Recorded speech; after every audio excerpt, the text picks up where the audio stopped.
Hey, Mr. Travis, welcome to the Jeff's Podcast Academy, a podcast for podcasters. So, guys, this person, if you go and see his Instagram, you'll be like mind boggled. I mean, the branding ideas that he did is really awesome.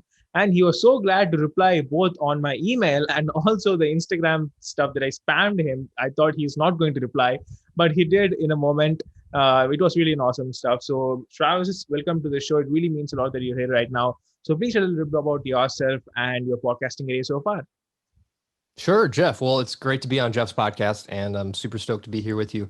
So I'm Travis, and I am just obsessed with podcasting. So I've been editing podcasts for over a decade, and I have a product called Pod Decks, which are unique interview questions in the palm of your hand. So if you've ever been stuck or just don't know what to say, or maybe you're just introverted, we have a tool for you. And then, of course, there's the Pod Decks mobile app. And then my whole mission in life is to help as many podcasters as I can overcome obstacles that keep them from podcasting. Because I think podcasting is the best medium, and it's a great way to share your story, your value, and your message with the world.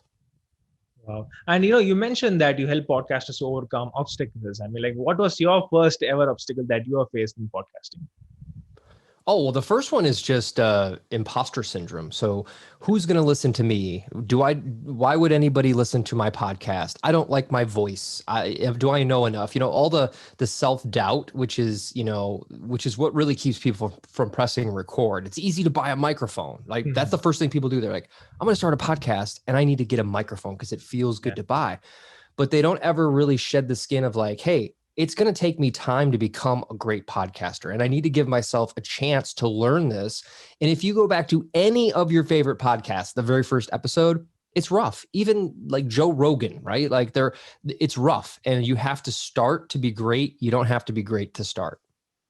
Yeah, exactly. And as you're mentioning the Joe Rogan's episode, there was one episode which I think I saw that which he published like way years back.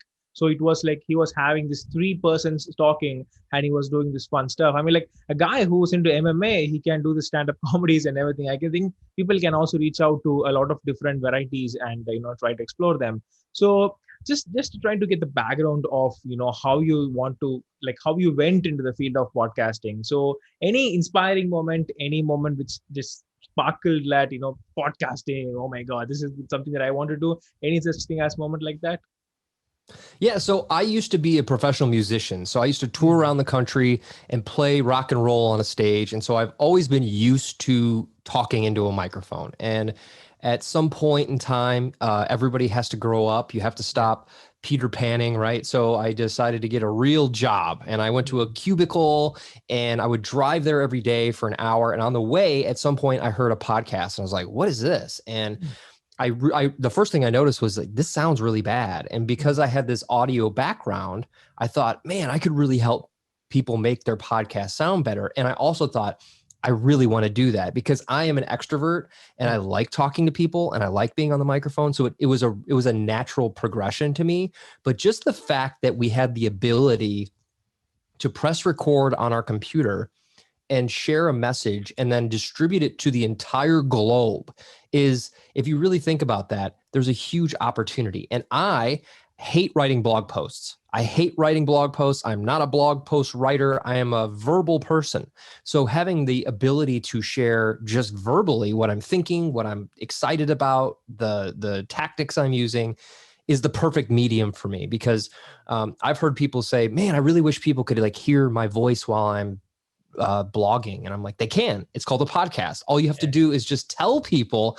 And there's something to be said, Jeff, about the energy that comes off. And when you read a blog post, you read it in your mood. So if you're in a bad mood, you're going to read this blog post, you're going to be all angry. But if you're in a good mood, you're going to read it. But there's no way to convey energy or a message or a dramatic pause, right? But you can do that in podcasting. So I just, of course, it was a natural progression for me. And ever since I started, I've been helping as many people as I can press the record button, get started, share, because everybody's different. You, Jeff, you have a different story than I do.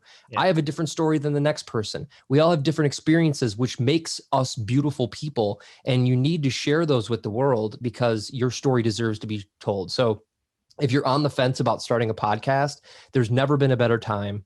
It's never been easier. And remember, like, we're all imposters. Everybody, everybody just is doing what they're doing. So you can't let that stop you. Yeah, you were spot on, mate. Because when you said that the dramatic pause and all this stuff, this is something that I'm really curious when I actually went deep into the podcasting space. Is that when you have audio and the visuals, it's like you are not in control. Like the video that you're watching, the person who put it out is in control of what you're trying to see or what you're trying to hear. But in podcasting, if you see the scary podcast, mystery podcast, thriller podcast, and all this stuff, even though you're hearing the voice, it's like you're into your own imagination. You have the control of the audio, but still you can get to the control of the visuals of it's like having your own imagination stories, but still with the help of the podcasters. Have you worked with any thriller or crime sort of podcasters in any time possible? Have I worked with what kind of podcasters? Crime, thriller, those sort of Oh, stuff. crime? No. So most of the podcasts that I've worked with have been mostly interview podcasts. So, Hmm. but I have created my own audio journalistic podcast where I would plan out an entire season of episodes, and I would go. I would write. First thing I would do is write the story arc. Okay, Hmm. because all of these podcasts they share something in common, which is the story. So, and I'm going to share this with you right now. So if you're ever thinking about writing a story, it's very simple. And this is in every single movie, every single TV show you've ever seen. So there is a character, and that character uh, discovers that they have this problem. Okay, it all starts with the problem, right? So they're maybe an underdog. They're not, and they're not necessarily the hero yet, but they discover that there's like this issue, whether that's internal, external. There's a problem, and once they've discovered they have this problem, they're on a mission to resolve that problem. So, examples are like Star Wars and all these movies, right? They all have a hero who's trying to overcome this obstacle. And the obstacle could be a person, it could be a problem, it could be a challenge, but the story starts building as they're like working through this obstacle. And then this magical thing happens where they've defeated the obstacle, and it's the resolution, right? And that's typically either the answer to the problem, they've defeated the villain, and there's the resolve of that story. So what I do is I will write a story around a topic, and then I basically go out with an audio recorder, and I could interview people, I could capture sounds all over the place, and then I break those out into little pieces that fit certain parts of my story, and then I'll narrate over that. So it's a lot of work. So anytime you've heard a true crime podcast or any of the audio journalistic podcasts, there are like hours and hours and hours Yeah. put into that one single episode. But the key here is that as podcasters, we have to ask ourselves, how hard are we working to make great content? How hard are we working to put out the best possible product we can? And so that's why the true crime podcasts rise to the top of the charts, is because they put a lot of work into them. Where, a Joe Schmo or our friends may start a podcast where they just shoot the breeze or whatever, and that's not going to be as sticky. So I think you get back what you put in, whether you're doing a podcast, a business, social media, your relationship with your spouse or girlfriend or boyfriend. I think you get back what you put in. So it is a lot of fun, but it's also a lot of work. Yeah, that's entirely true. And when you mentioned the point where you write a story where there's a problem arises and the hero comes in and saves the day, it's I kind of guess that I can relate to it more of a business, because every single time whenever I see an Instagram post or whatever it is, many business people, they will post like, go and solve a problem which is there for your customers and all of that stuff. So it's like every single business will always have a problem, and there comes the hero, which is the business guy, and they will find a magical solution, which is the negotiation of pricing, the content they're going to provide, or whatever it is, according to the particular person. So yeah, I guess I can totally relate according to that. So Mr. Travis, we have talked a lot on the background of the podcasting art and everything and stuff. So I just want to jump into a little bit of the realm of current situation right now. So there's been a lot of changes in the podcasting, and the one topic I want to touch upon before going into the actual, real things, or that the spot fading. People are actually, Yes. this is actually the first time I've actually heard it, the term. I mean, I've never got into that zone. Maybe I went into that zone probably a couple of months due to some of the work reasons, but I came back on once the this lockdown came and everything. I got a good opportunity. But do you think there is any other reason other than the obvious reasons, like work or tension or pressure or studies, any external reasons other than, is there any, do you think any internal reasons people can actually have when it comes to pod fading? Anything that comes to your mind right now? Yeah, absolutely. I'm glad you brought this up because right now there's 2 million, over 2 million podcasts on Apple Podcasts. Of those 2 million podcasts, only 37% have released an episode in the last 90 days. And of that 30%, only a portion have ever even made it to episode number 10.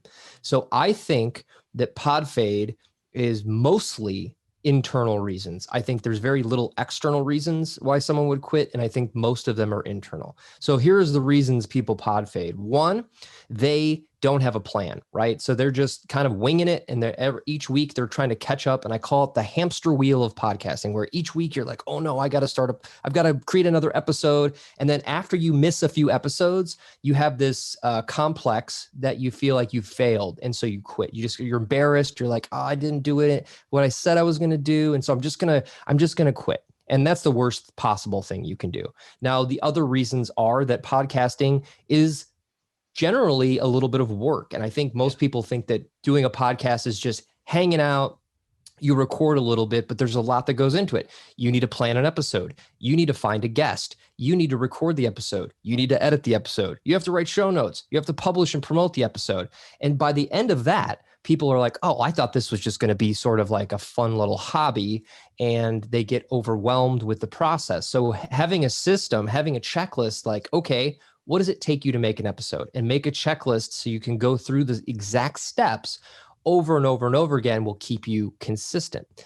And the third reason I'll share with you is that I think people set unrealistic goals for themselves. So if you're a new podcaster saying like, I'm going to do 2 podcasts a week is unrealistic. I think you need to start maybe once every 2 weeks, and you build up the muscle and you get your system down, and then you're like, okay, now I'm going to do once a week. And then if you get that down, maybe you can go twice a week. But people set these unrealistic expectations for themselves that they're going to just publish a podcast and millions of people are going to show up and listen.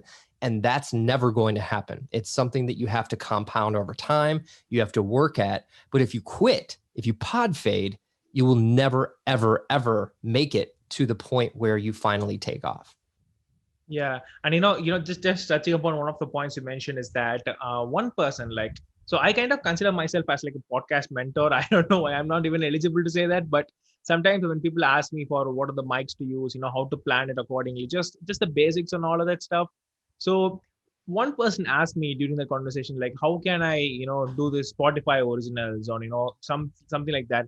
I mean, like, how many episodes or even how many listens do you have? And it's like, when she said all of those things, is so meager, like 100 listens and all that stuff. And I told her that, it takes a lot of time to reach that kind of Spotify originals. I mean, like billions of dollars or put every single time when, Spotify produces a podcast.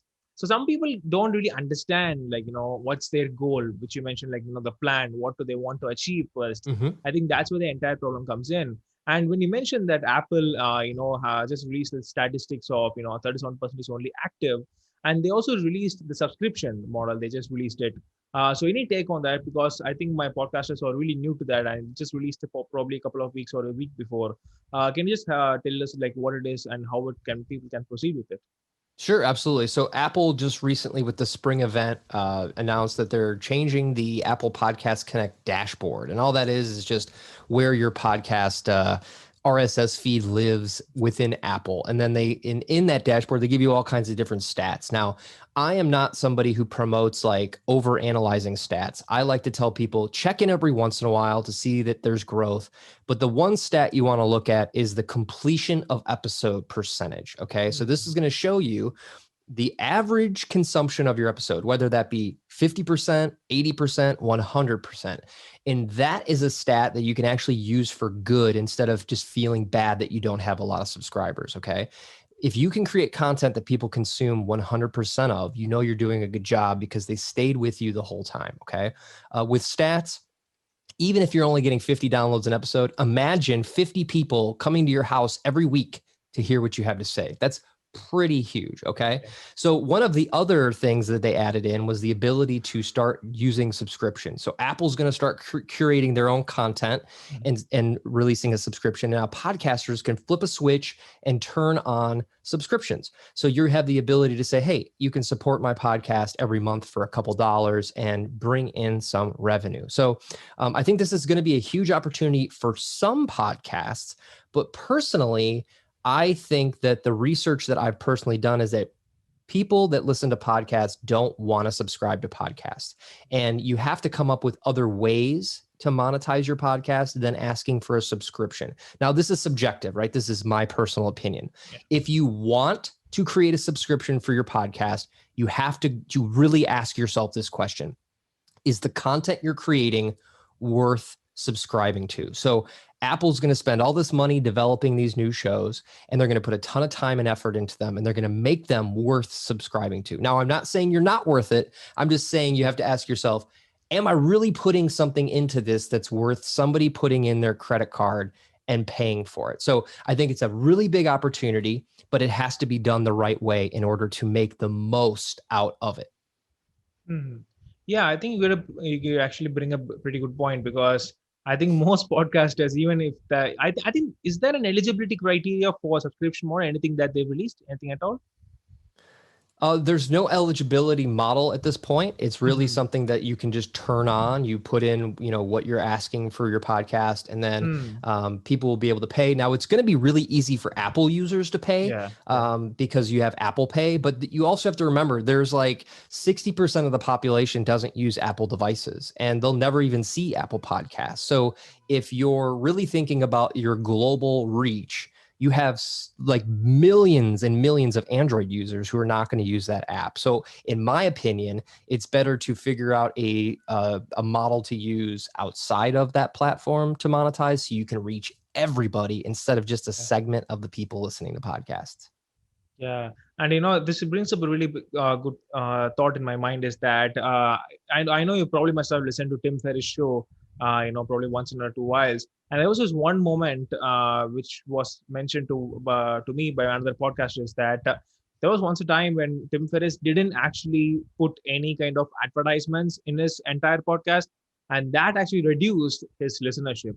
Like, people wanted to put advertisements, because the way he says, it's like, I mean, like, even I want to be persuaded by it, because like that guy, it's like, I'm talking so fast. I clearly know that even sometimes people don't understand that, but the way he talks and everything is really great. So I guess that really brings up your point, when it it depends on whether your show is worth it or not. But yeah, I think it's every man for himself, like, to think about it. It's better that we don't have to lose even a couple of hundred listeners that we have for as loyalty. If we do, even if we actually monetize as subscription, I think we might lose that as well. I mean, like, if you agree with me. Yeah, I do. And I'm glad you brought up Tim Ferriss, because a lot of people, I think, try to compare themselves to Tim Ferriss. And, he started at a time before a lot of podcasters started, and his content's really good and his interviews are really good. So I think it's easy to monetize that. Now, that took time, right? He didn't just snap his fingers and become a great podcaster. He spent time developing that. So it is definitely an opportunity to have people subscribe to you. But I do think that there's actually a couple different ways that you can make money without having to turn that switch on. And I can just share a couple with you real quick if you want to know what those are. Sure. Please shoot them away. Okay. So the first is called affiliate marketing. So I know that sounds kind of gross. It may sound like a scam, but really this is word of mouth marketing, right? So the easiest way you can do this is to find small companies or brands, or you can set up your Amazon affiliate account and simply share links to things that you love and use, or maybe that you're mentioning in the show. So let's say you interview an author, they have a new book out. You could put your Amazon affiliate link in the show notes, and every time somebody clicks that link and buys the book, you get paid. But it gets even better. Once they click the link, 24-hour clock starts, and anything else that they buy, you get credit for. So that would be a way to serve the community without asking for anything and making money. The second way is to build some form of community. I think that a subscription model is best done with a community. So there's places like Patreon that allow you to create community around a subscription, where you can give your subscribers bonus content, meetups, extra content, things like that. I think you really have to make it worth subscribing to, as opposed to just being the guy saying, hey, can I have money for doing this podcast? Now, the third way is actually to find your own sponsors. And when I say that, I mean in your specific niche. So let's say you have a podcast about dogs, right? You could reach out to a small company that does dog leashes or dog treats and say, hey, listen, I have this really loyal audience of dog lovers. Would you be willing to sponsor my podcast? And here's what it looks like. I sell 12 episode packages for $400, right? Or whatever the price you set is.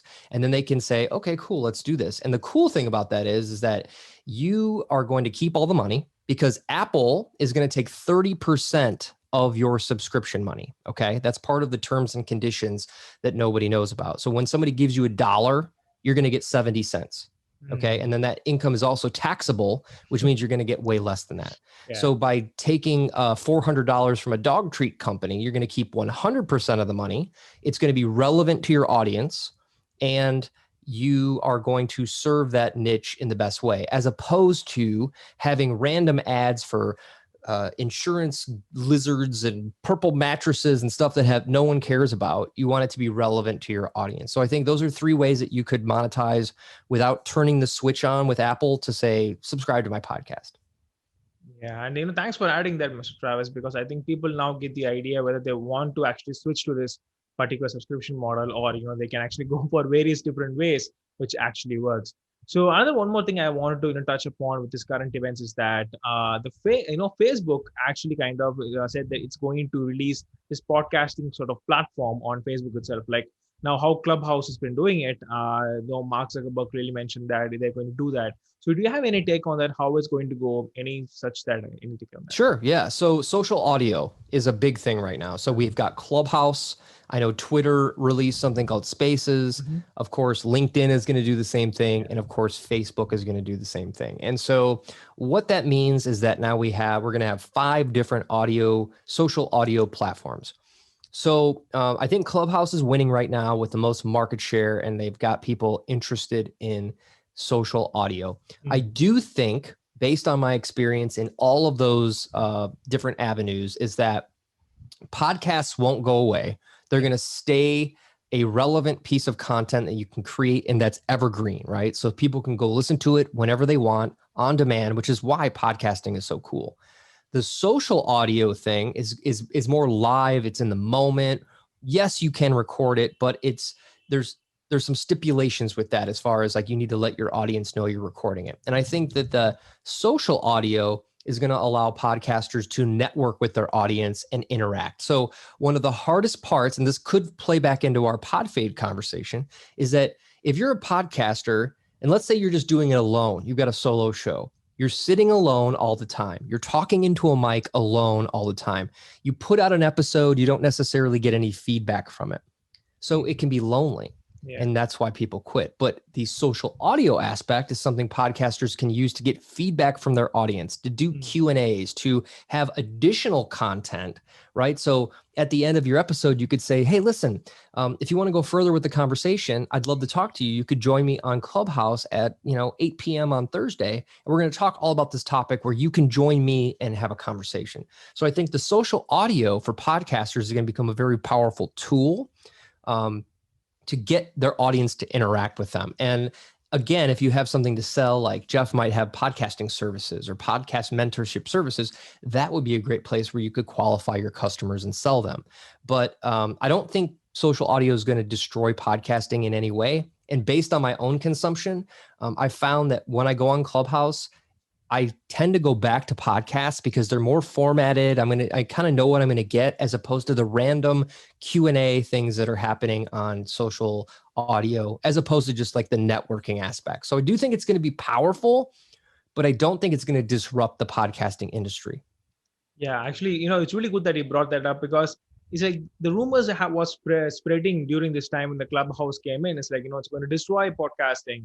I mean, like, people don't want to get into that stuff. I mean, like, I was thinking, I was really angry. It's not at the people who spread the rumors. I was really angry at Apple, because, those sort of platforms, they kind of only give this sort of Clubhouse or whatever in Apple, platforms. I mean, like, what about the Android users? What are they going to do? I mean, like, even people are who are having Android or paying thousands of dollars to get their mobile phones. It's just another platform that matters. So that was a really thing that really agitated. But later on, I think Clubhouse released that they're working on the Android version as well.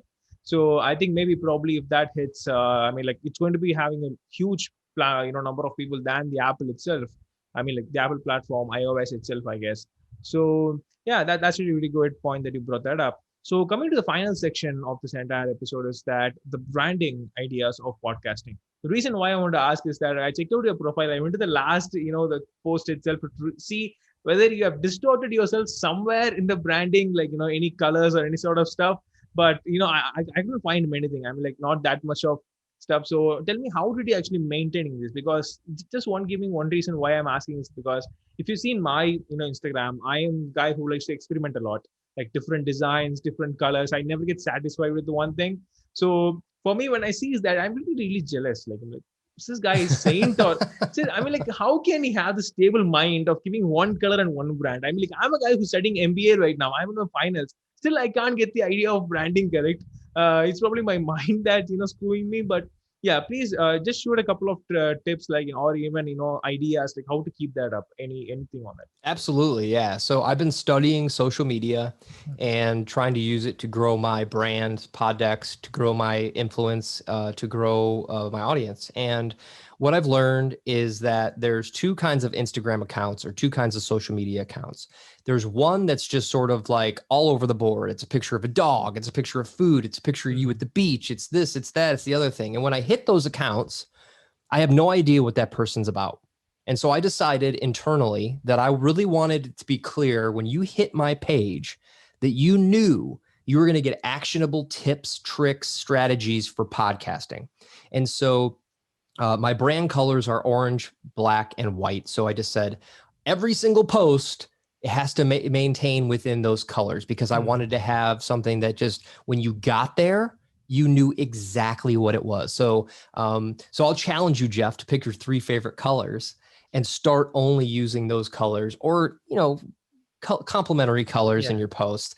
But really the reality is that you really have to show people that there's something to come back for. It's just like podcasting. So I want people to come in, find me and go, wow, that post was really great. I'll follow this because I want more of this. And then what happens is I give them more of that, right? I keep giving them more and more and more. So the way I do this is I simply just right now I'm doing 100% carousel posts, which are the slider posts. Okay. And the reason I do that is because I can create what I call snacks. And a snack is essentially me being able to tell somebody how to do something in a very few steps that they can actually go do right now. And so I keep a huge list of ideas because I luckily don't have a shortage of those ideas, but I just think of like, okay, my next post is going to be how to make your podcast sound better, right? And I'm going to show you how I EQ my voice on my podcast to sound better. I'm going to show you in those couple steps. And you just have to commit and you have to really spend some time. I spend the same mind share creating podcast episodes, YouTube videos, and social media posts. I think that I'm giving people a reason to come back. And so whenever you're making something, I'd rather you release one Instagram post a week as opposed to 5 that are just all over the board. So if you can really start to hone in on like, what is your page about and share that stuff, you will absolutely grow your account. And then, for me, Jeff, I'm a really creative person. So it's really easy for me to just sit around and make these posts. It's very easy. If you're not creative, find somebody who is and bring them onto your team and say, hey, listen, I could pay you $20 an hour to do these and show them how you want them done or show them accounts that you like and have someone else do it. I'm a big proponent of like, just because you can do it doesn't mean you should. Like I'm sure you've edited podcasts where the person, they don't need to be editing their podcast. Jeff needs to be editing their podcast, right? So think about the things you don't like to do or you're not good at and find somebody else who's good at it and have them do it for you and build your own little team. And that's how you really grow a business, a brand, a podcast, a YouTube channel, all those things in one. I think I'm going to take up this challenge. So probably that's one of the reasons why I created this another Instagram, like Jeff's Podcast Academy separately. I was actually doing this on something called JP Digitally. It's my business for repurposing of content of podcasts. That's how I've been doing so far. So yeah, I may take this as a challenge, but because probably I think at the end of 50 or 100 posts, I will tag you and say that challenge got finally a mission accomplished or something like that maybe. But yeah, I'll definitely do that. So coming on to just the last aspects of this entire episode. So it's kind of like out of the box questions. I kind of asked just a couple of things. Sure. So is it like morning or evening there? What's the exact time there? So it is 11 a.m. right now. 11 a.m. right now. Cool. So my question is that who was actually the last person that you made smile yesterday? Probably my kid. Oh, probably my kids. I just unplugged my headphones. Hang on a second. Making myself smile right now. My kids. So I have two children, a boy and a girl, and my two jobs on earth are to protect them and to make them laugh. So I am a tickle monster. I am the goofy dad, and I like to try to make them surprised every day. So I would definitely say my children. Oh, that's so sweet. One of the main reasons why I ask is that, most people in lockdown, they say that, it's no one, it's just me and all. But, people who doesn't have family, they say like, I've, made smile myself by looking in the mirror and those sort of stuff. I'll be like, wow, why can't I make myself do that? So yeah, that's one of the reasons why I asked. That's really sweet. So just one final question is that, is there anything else that you want to ask me? Like tables turned right now? Sure. Yeah. So if you could look through anybody's email without them knowing, whose email would you look through, Jeff? That's a good one.